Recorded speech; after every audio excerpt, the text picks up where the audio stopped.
la mise à jour qu'Apple vient de faire sur iOS 14, des impacts dévastateurs sur la publicité Facebook et Instagram et surtout des solutions que je vous partage pour éviter ce désastre. C'est parti!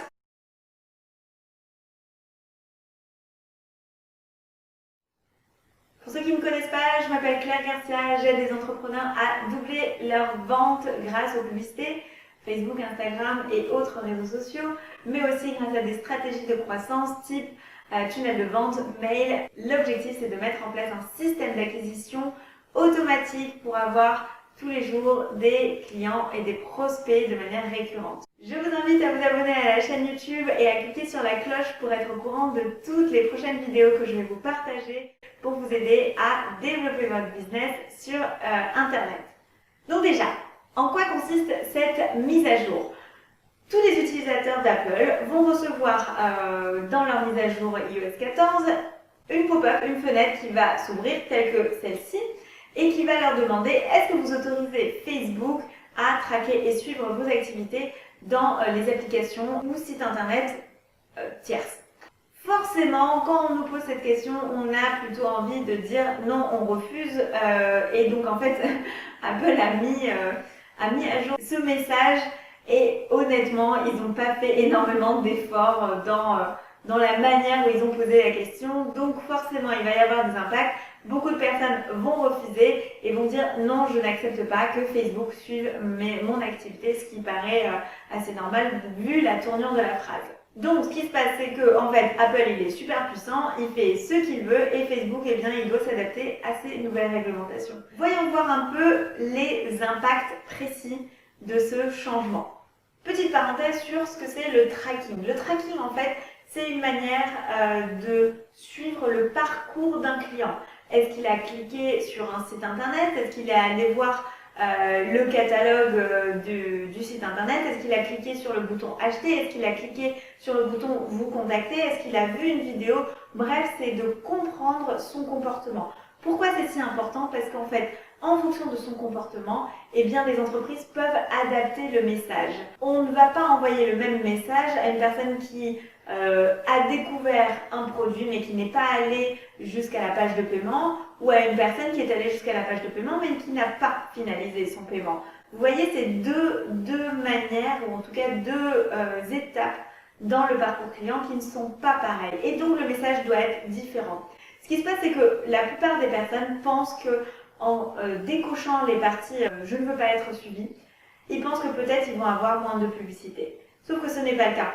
La seule différence, c'est qu'ils vont toujours avoir des publicités, mais elles seront moins pertinentes parce que du coup, l'utilisateur n'autorise pas les entreprises à voir quel est son parcours. Est-ce qu'il est allé juste sur la page d'accueil ou est-ce qu'il est arrivé jusqu'à la page de commande?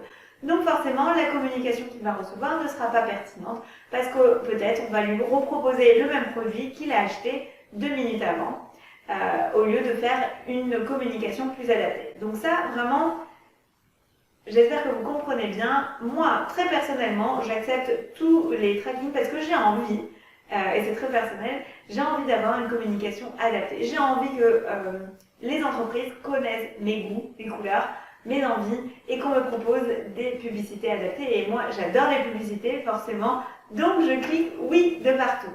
Donc voilà, petite parenthèse par rapport à la partie tracking. Donc qu'est-ce qui se passe maintenant? Tous les utilisateurs d'Apple ont reçu cette notification et donc certainement, ils vont cliquer sur non, je ne veux pas être suivi. Donc déjà, il faut comprendre que l'impact est sur tous les utilisateurs qui naviguent sur le téléphone portable, ce qui est quand même important. Donc on parle de 90% de la population qui a une navigation sur son téléphone portable. Sur ces 90%, il y a environ 40% des utilisateurs qui utilisent Apple. Donc déjà, l'impact est de moins en moins important. Sur ces 40%, allez, on peut dire 50 à 70% vont refuser d'être suivis. Mais il reste quand même d'autres personnes, juste pour vous donner le contexte. Et très important, cette autorisation d'accepter ou de ne pas accepter le fait d'être suivi s'applique uniquement, de ce que j'ai compris, s'applique uniquement sur la navigation des applications. Donc ça veut dire que si la personne, elle va sur Facebook, elle clique et elle arrive sur une application, eh bien, si elle a refusé d'être traquée, d'être suivie, alors l'application ne pourra pas savoir quel est le comportement de l'utilisateur. De ce que j'ai compris, ça ne va pas jusqu'au site internet, ou en tout cas, c'est des conditions, voilà, il peut y avoir des solutions pour continuer le suivi sur le site internet. Mais principalement, les plus impactés sont ceux qui font de la publicité vers des applications mobiles, ça c'est sûr. Et il y a aussi un impact sur ceux qui font de la publicité vers des sites internet, mais il y a quand même des solutions qui sont en train de se développer. Donc, quels sont les impacts? Bien évidemment, Facebook est en train de perdre certaines données, parce qu'en fait, les utilisateurs d'Apple ont refusé de partager ces données avec Facebook. Donc, qu'est-ce qui va se passer? Eh bien, Facebook a de moins en moins d'informations sur le parcours client. Ce qui veut dire que les publicités seront moins performantes parce qu'on n'a pas d'informations sur le comportement de l'utilisateur. Donc, c'est sûr qu'on va perdre en performance, surtout dans les stratégies de reciblage. Ce que j'ai compris, mais encore une fois, il y a quand même pas mal d'informations qui sont floues, donc à vérifier et à voir au niveau des mises à jour qui vont être faites sur ce contenu. Si la personne clique sur une publicité Facebook, arrive sur une application, là, s'il n'a pas autorisé d'être suivi, on perd les informations. Par contre, s'il va sur le site internet, je pense qu'on a quand même la possibilité de suivre ces informations-là. En revanche, s'il reste dans l'application et il a une navigation sur Chrome ou d'autres depuis son application, là on perd les informations. Et je pense que c'est là l'impact le plus important. Au-delà des impacts qu'il peut y avoir dans la publicité Facebook, il y a aussi des impacts au niveau organique parce que si Facebook perd des informations sur le comportement du client, et bien même au niveau organique, il y aura des impacts. Mais j'ai listé quand même plusieurs solutions que vous pouvez mettre en place dès maintenant pour éviter ce désastre. C'est parti. Déjà, un message d'espoir que j'ai envie de vous partager, c'est que pas de panique, il faut juste un peu de patience. Bien évidemment, Facebook ne va pas laisser ça comme ça. Les développeurs chez Facebook sont en train de regarder, de chercher pour mettre en place des solutions pour pallier ces changements. C'est juste un changement comme plein d'autres. Il y a toujours des changements dans les entreprises.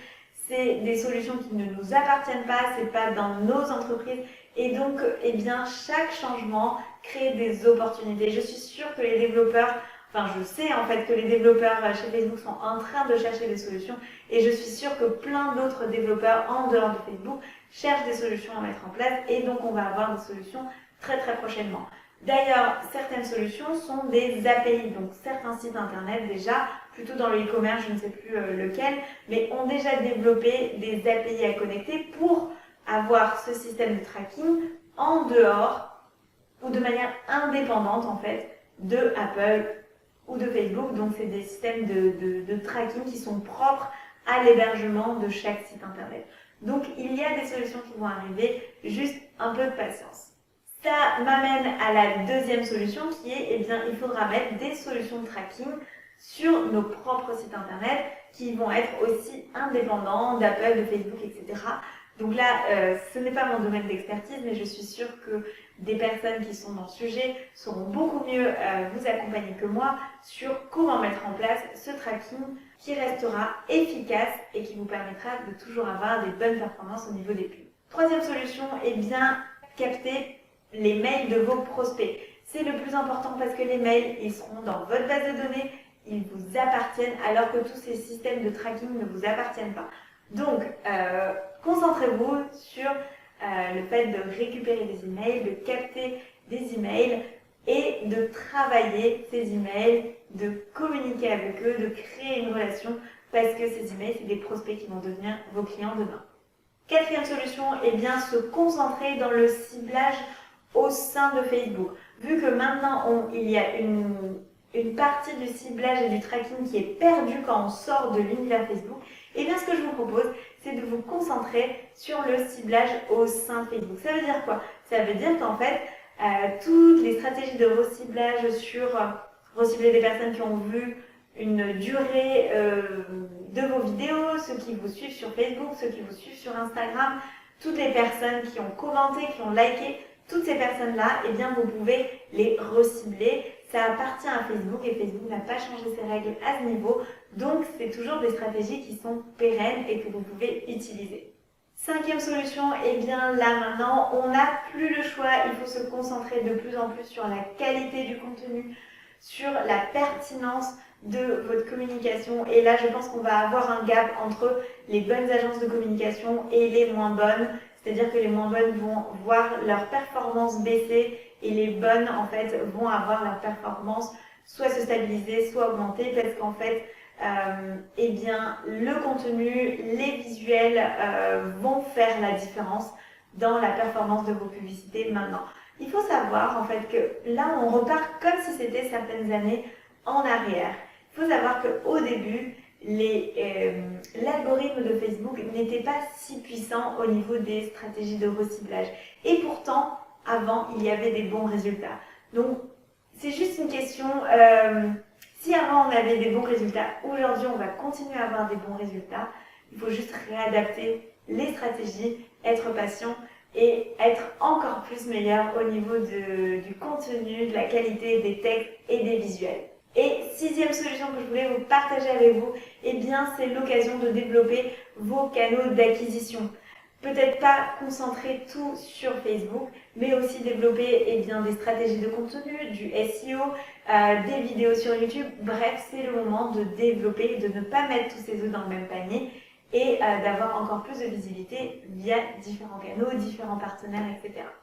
Voilà, j'espère que cette vidéo vous a plu. Si vous avez des questions, on se retrouve dans les commentaires et je vous ai mis quelques cadeaux dans la description pour vous partager des conseils pour développer votre business en ligne en termes de publicité mais aussi en termes de stratégie. Ciao!